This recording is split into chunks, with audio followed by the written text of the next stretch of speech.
If for whatever reason you need to cancel your BTO application, you might be wondering what the implications are. In this video, I'm going to discuss what are the different consequences of BTO application cancellation. So what happens if you cancel your BTO depends at what stage you canceled it. For example, if you canceled it during the sales launch itself, then there will be no penalty except for the loss of $10 admin fee. Now you might be wondering, how do they define the sales launch application period? Well, this is referring to that particular week when you can apply for BTO. For example, the October 2024 BTO sales launch was 16 to 23 of October. So this is still very early in the game.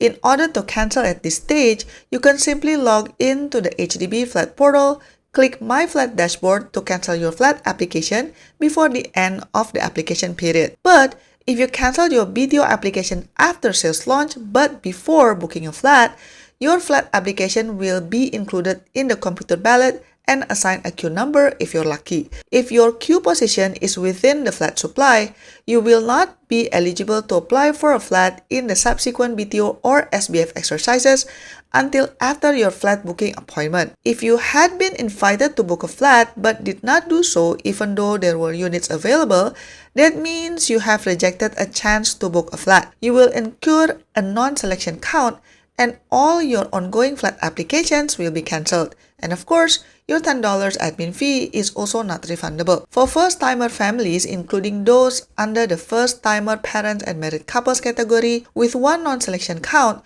your subsequent flat applications will be placed in the second-timer category for a one-year period. Any additional ballot chances accumulated from your previous unsuccessful BTO applications for standard flats will be set to 0, and your first-timer priority will be further suspended for another year if you accumulate another non-selection count during the one-year period. For first-timer singles and second-timer families, after incurring one non-selection count, you will not be able to participate in any sales exercises for a one-year period. Either way, this will significantly lower down your chance to get a BTO the next time around, so do think very carefully before you back out. What if you only left with undesirable units?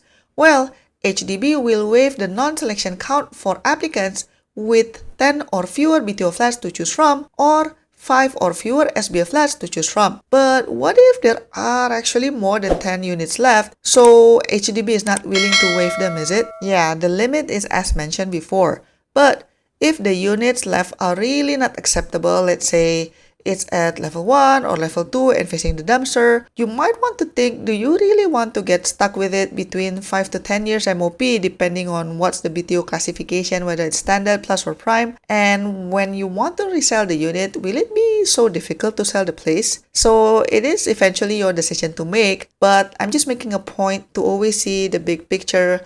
I know that it sucks to basically get penalty for like a year or so, but then in the bigger perspective, if you really don't like the unit and you are not in a rush to get a house, probably it's better to move on.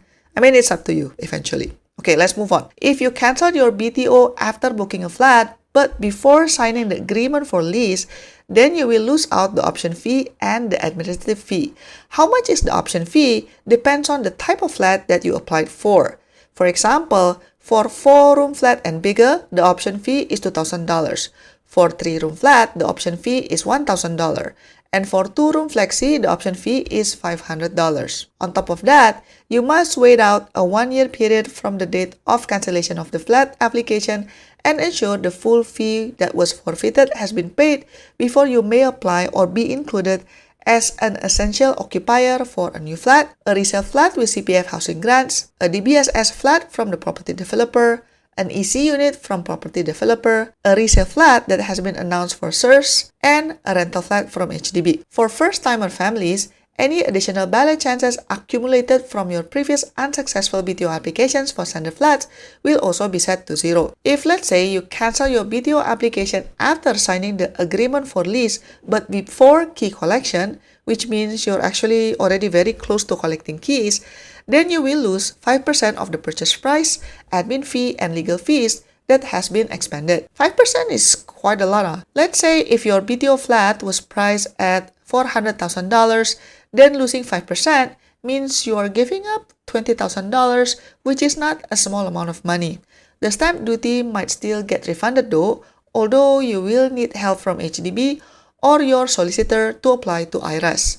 On top of that, you'll essentially get the same 1-year timeout to apply for another BTO. Any fees also need to be paid. Okay, now let's discuss, is there a way to avoid the penalty? Well, if you are already married to the person that you are applying BTO with, then one of you could buy the other one out.